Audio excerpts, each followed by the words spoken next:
چاکر رفقا، خوش اومدید به چنل زیگی ویدیو و قسمتی دیگر از سری پرمفهوم و زیبای تاپ 5 در خدمت شما بینندگان عزیز هستیم. به قول بزرگان که میگه تاپ 5 فقط 5 تا از بهترینا نیستن، در واقع از بهترینا 5 تا هستن. نمیدونم چی گفتم ولی بگذارید. توی تاپ 5 امروز میخوایم 5 تا از خفن ترین و قوی ترین ارتشای هر کشور رو توی تاریخ خودشون معرفی کنیم. از شماره 5 شروع میکنیم و به شماره 1 که بهترینن و رو دستشون تا حالا نیومده میرسیم. پس وقتو دیگه تلف نمی‌کنیم، دکمه ما رو بزن که شروع کنیم. منظورم دکمه سابسکرایبه.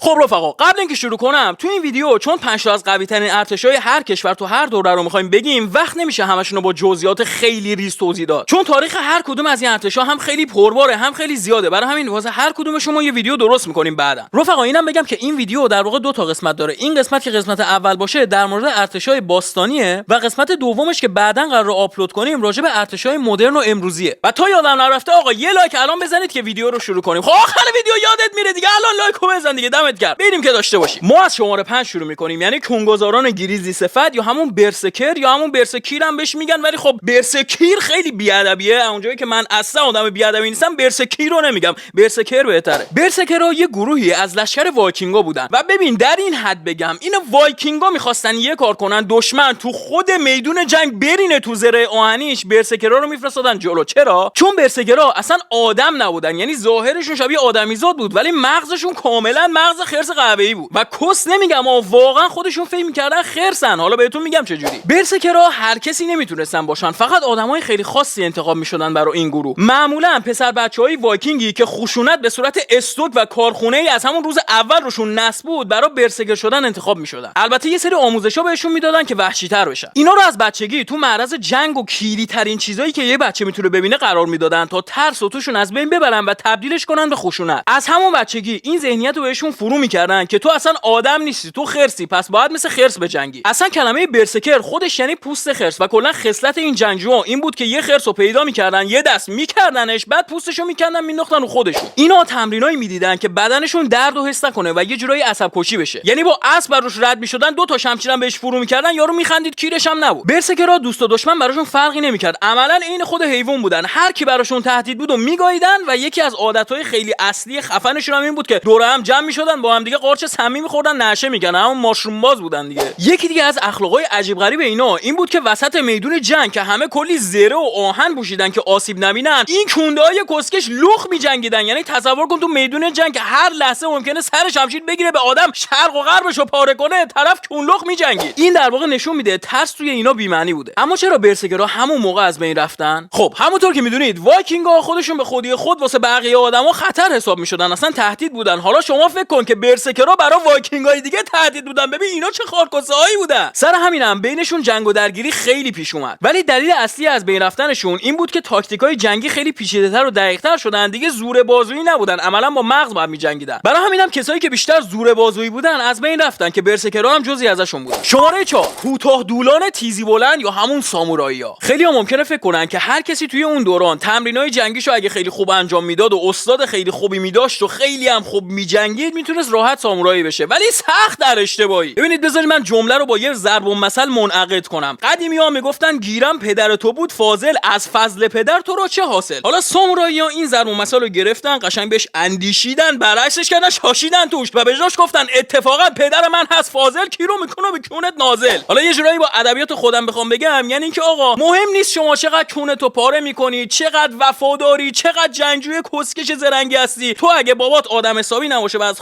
خاندان سامورایی نباشه هیچ وقت سامورایی نمیشی. و در کل حرف حسابشون این بود که آقا خون خاندان سامورایی تو رگای کسی نباشه نمیتونه سامورایی بشه، یا حداقل دیگه خیلی کون خودشو پاره کنه، جلو همه بزرگای سامورایی دلاراست بشه، روزی 10 بار بگه یامت کوداسای، نمیدونم بردم کون بده، پادویی کنه، هر گویی که بخوره نهایتا بهش میگن بابا بیاین یه سامورایی، این سامورایی تنظیم بازار آقا بفرمایید. اینطوری بود. به همین راحتی کسی نمیتونه سامورایی بشه. حالا سامورایی‌ها تمریناشون تقریبا از 5 سالگی شروع میشد و از همون بچگی اصول بوشیدو که یعنی راه جنگ رو بهشون آموزش میدادن که شامل وفاداری مطلق به فرمانده‌ها و بزرگای سامورایی‌ها بود. یعنی مهم نبود که آقا فرمانده داره کس میگه یا راست میگه، شما مجبوری گوش کنی، اصلا نمیتونی خلاف اون حرف بزنی. یکی دیگه از اصول بوشیدو کنترل احساسات و بکیر گرفتن مرگ و حتی پذیرفتن مرگ تو هر شرایط بود که اتفاقا یکی از قانونای سامورایی‌ها که خیلی‌ها شاید فکر کنن کسخلیت محضه چیزی بود به اسم سپوکو که اگه یه سامورایی مثلا گن میزد و بگاهی میداد بهش میگفتن ریدی کسکش، ولی برای اینکه شرافتمندانه بمیری و همه کیرت نکنن فردا باید جلو همه بشینی شمشیر خودتو تا دسته فرو کنی به خودت. این در واقع مجازات نبود، یه جور مرگ با شرافت بود که البته به اسم هاراکیری هم شناخته میشه. آموزش‌های جنگی سامورایی‌ها شامل کیودو که یعنی جنگ با تیرکمون، کنجوتسو جنگ با شمشیر، سوجوتسو جنگ با نیزه، جوجوتسو جنگ تنبه‌تر و جستجوکوس که یعنی کس پیدا کردن از طریق جستجو. البته این آخریو خودم سراییدم، سامورایی هم چه گویی نمیخوردن.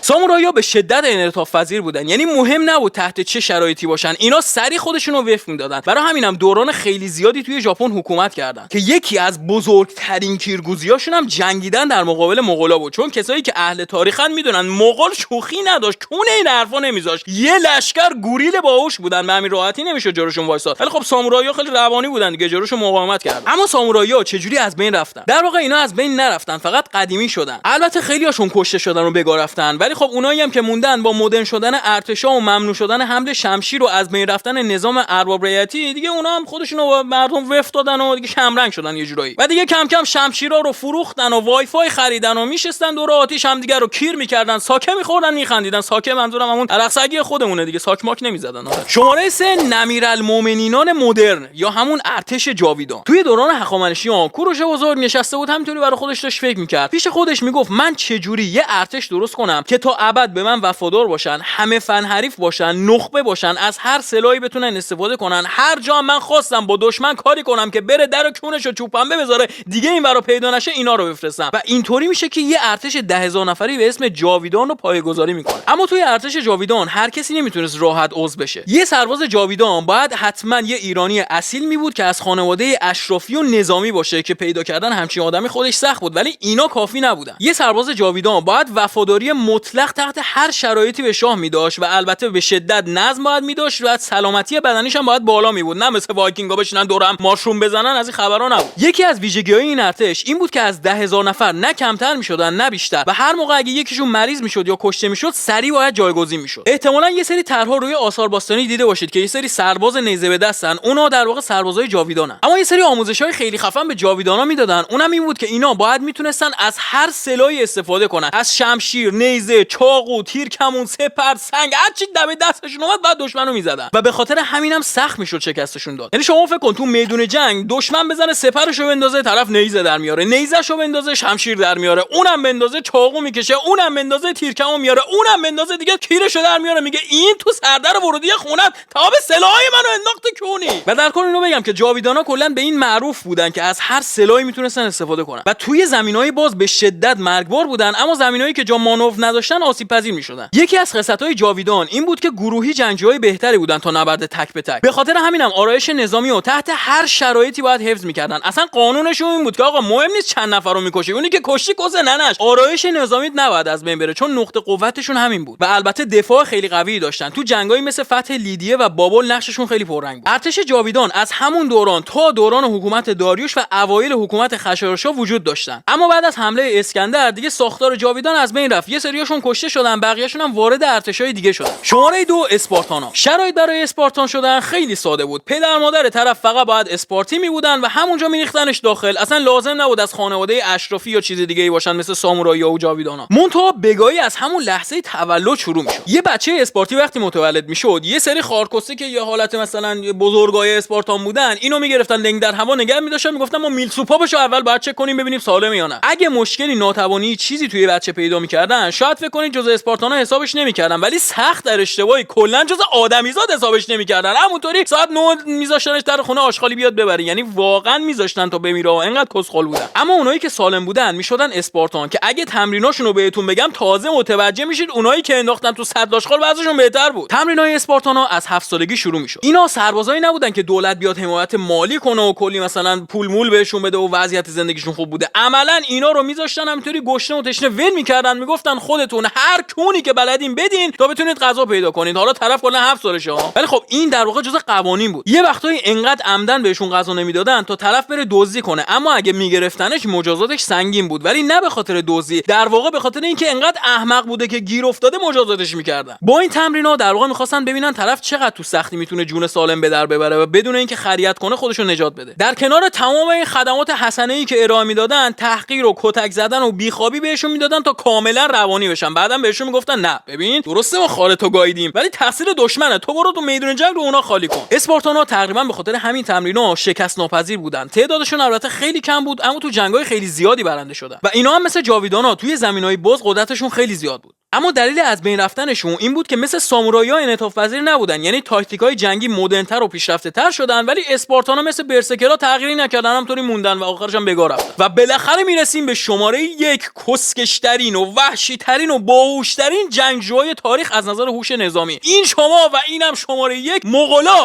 برعکس بقیه موردهای قبلی که گفتم، مغولا اصلا کونه این حرفا نمیذاشتن که بهترین سربازاشون از خاندان سلطنتی باشن یا مثلا اشراف زاده باشن یا خونه مثلا نسل خاصی تو رگاشون باشه. حقیقتا این داستانا کلا به کیرشون بود. منطق مغول میگفت تا موقعی که میتونی بجنگی، شمشیر بگیری، دست این روانی‌ها حمله کنی کافیه، مهم نیست بابات کی بوده. و کلا یه حالت بکیرم نسبت به همه این داستانا داشتن. تو ارتششون همه جور آدمی بود، یعنی از کشاورز، کوچ‌نشین، شکارچی، راننده، نونوا، نجار، بزاز، خیاط، همه میتونستن بیان تو ارتش بجنگن. تمرینای جنگی مغولا کیری سخت بود و البته هوشمندانه بود. همینطوری گاو مثلا یارو رو ول نمی‌کردن. خب آقا من بکیرم، تو سربازی باید خایمالش ها باشی، میندازیمت کنار جو برو دزدی کن. از این کارا نمی‌کردن، خیلی باهوش‌تر رفتار می‌کردن. و یکی از اون تمرینای سخت اینطوری بود که شبونه طوری که دیدشون کم باشه بهشون میگفتن شما تشریف میبری سوار اسب میشی، با سرعت حرکت می‌کنی، هدف برات گذاشتیم، همه رو باید با تیرکمون بزنی. که اتفاقا از صدقه سریع همین تمرینا مغولا تیراندازای خیلی خفنی بودن، یعنی تو حرکت تیر می‌زدن تو هدف می‌خورد که خیلی خفن بود. البته سبک زندگی مغولا هم خیلی بهشون تو میدون جنگ کمک کرد. الان میگم چرا. جنگیدن برای مغولا یه وظیفه نبود، بلکه یه سبک زندگی بود، یعنی بدون جنگ و درگیری اینا نمیتونستن زندگی کنن. حالا شاید به نظر کسچر بیاد، ولی همین باعث میشد خیلی قوی باشن. مثلا اسپارتانا خارشون گاییده میشد تا فقط به شاه خدمت کنن و فقط برای خدمت به شاه بجنگن، ولی مغولا این چیزا کلا به کیرشون بود. خودشون همینطوری علاقه به جنگ داشتن، لازم نبود کسی دهنشون رو بگاد تا جنگی بار بیان. توی سرما و توی شرایط کم آبی و کمبود غذا زندگی میکردن. همونجا هم تمرینای نظامیشون رو انجام میدادن. معمولا هم گروهی شکار میکردن، هم خیلی کوچ میکردن به مکانهای مختلف. سر همینم به هر شرایطی تقریبا عادت داشتن. تمرینایی مثل سوارکاری و تیراندازی تقریبا از 3-4 سالگی شروع میشد. فکر کنم بچه 3 ساله رو سوار اسب میکردن، میگفتن برو گم شو، اگه زنده برگشتی تو یه جنگجوی واقعی هستی دیگه، بیا برو تو ارتش کون بده. اما چیزی که مغولا رو خطرناک میکرد تاکتیکای جنگیشون بود. یه وقتایی انقدر تاکتیکاشون قوی بود که قبل از اینکه وارد میدون جنگ بشن دشمن رو شکست داده بودن. ولی چطوری؟ مغولا معمولا جوری حمله میکردن که دشمن اصلا نمیفهمید که حملهشون شروع شده. تیراندازا و سوارکارای خیلی حرفه‌ای داشتن و همونطوری که گفتم توی حرکت تیراندازی میکردن. این خودش باعث میشد دشمن نتونه سوارکار رو بزنه. قدرت مغولا توی حرکت کردنشون بود، یعنی یه جا نمیتونستن وایسن، همش در حال حرکت بودن.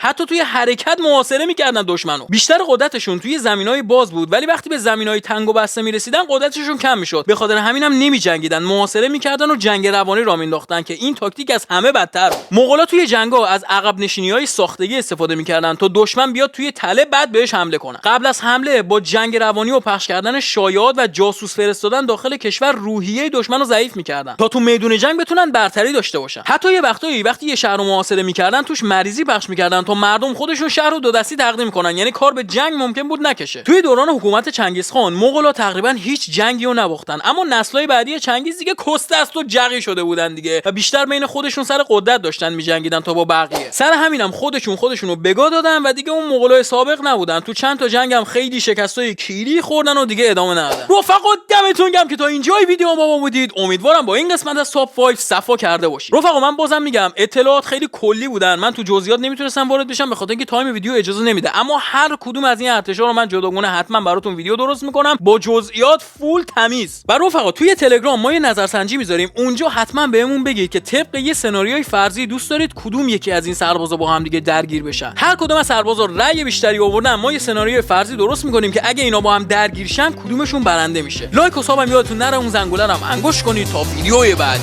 چاکریم.